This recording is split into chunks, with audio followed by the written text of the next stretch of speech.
बिस्मिल्लाहिर्रहमानिर्रहीम। अस्सलाम वालेकुम नाज़रीन। दूध जैसे हाथ गोरे करने का तरीका। ये टोटका इन लोगों के लिए है जिनका चेहरे का रंग तो साफ होता है लेकिन हाथों का रंग काला होता है। कुछ लोग चेहरे पर क्रीमें लगाकर मुंह को साफ तो कर लेते हैं पर अपने हाथों को साफ नहीं करते। अगर आपके हाथ साफ होंगे तो आपकी खूबसूरती में और भी निखार आ जाएगा और आप पहले से भी ज़्यादा खूबसूरत लगने लगोगे।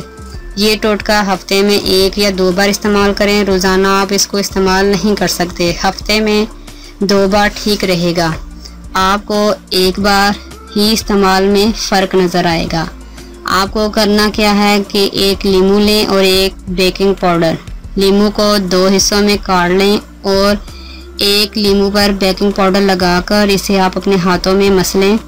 10 मिनट के लिए मसलते रहें और दूसरे लीमू को दूसरे हाथ पर ऐसा ही करें और फिर हाथ धो लें। आपको फ़र्क नज़र आएगा और आपके हाथ खूबसूरत नज़र आने लगेंगे।